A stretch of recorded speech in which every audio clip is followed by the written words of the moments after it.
Hey guys, so this will just be my quick little video comparing the ASUS PadFone 2 versus the HTC One X. And the HTC One X was one of HTC's flagship devices for 2012, and it was the one that did launch before Samsung's Galaxy 3 flagship device, and also before LG's Optimus 4X HD came out on the market.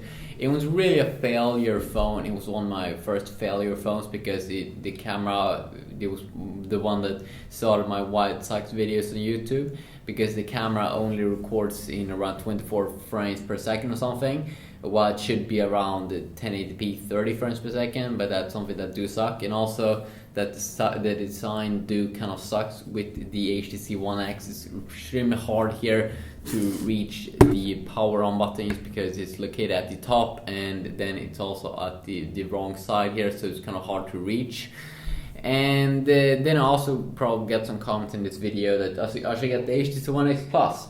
No, fuck no. Why should I get that device when I did think that this one did suck so hard?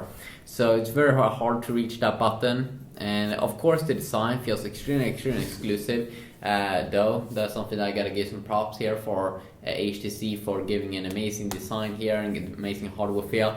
And I'm pretty sure that I will pick up HTC's flagship device for 2013, the HTC One. So if you take a look at some quick specs and comparisons here versus the PadFone 2, and the PadFone 2 of course is amazing because you can dock it to a tablet if you buy it with 2-in-1, and then you get the whole kind of phone experience immediately being displayed on a tablet, and it's amazing and awesome and all those good things. So if we start off here by looking at the specs, so of course the PadFone 2 comes in a 4G variant, while the original HTC One X here doesn't come in a 4G variant, so of course that do kind of suck. But they're both 4.7-inch displays using super LCD displays.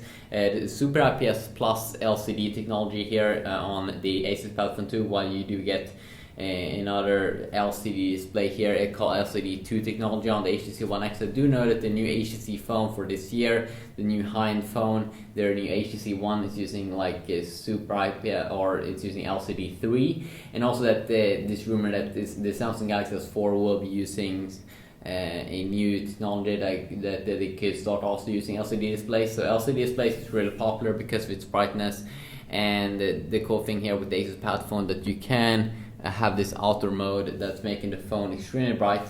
Then also, as I said, you get an 8 megapixel camera here on the HTC One X, while you get the 13 megapixel camera on top of the PadFone 2. And also what I love with the new PadFone here is that you can charge it over here. You don't have to plug it into the PadFone station, and that's something that you did have to do with the original PadFone. This one feels a little bit more of a hard case plastic, still feels very exclusive. Feels like, yes, ASUS have ripped off Apple's design here with the, kind of like an aluminum side, or if it's a metallic side. And the screen is extremely bright, and I'm pretty sure this one's a lot better than the HTC One X, because especially it's brighter here, and you can get the HTC One X for around half the price of what you can get a ASUS PadFone 2 along with a PadFone station with a 5000 mAh battery.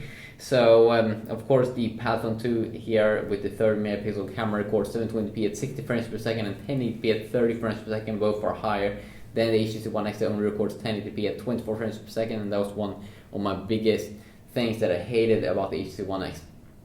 In terms of chipset, you get the Qualcomm ABQ8064 chipset inside of the PadFone 2, and then you get the Tegra 3 chipset inside from NVIDIA inside of the HTC One X. So both quad-core 1.5 GHz clocked processors. The HTC One X is using a ULP GeForce One here, so of course the Adreno 320 GPU inside of the PadFone 2 crushed that one, because the Adreno 320, it's a very popular and high-end CPU right now. That's even better than the Samsung's own Mali 400 that they have in their high-end Galaxy devices.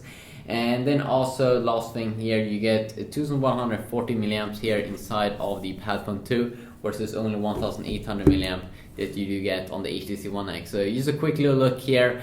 I really do hate HTC One X, and the biggest reason was just because it really feels weird. It really feels too heavy, and it doesn't have slim sides compared to the PadFone 2. So that's one of the things I really did hate with the HTC One X, and that's probably going to be the reason why I won't pick up the HTC One X Plus. But I'm probably going to pick up HTC's flagship device for 2013, the HTC One. So stay tuned for that, and just have an awesome day. Yeah, peace.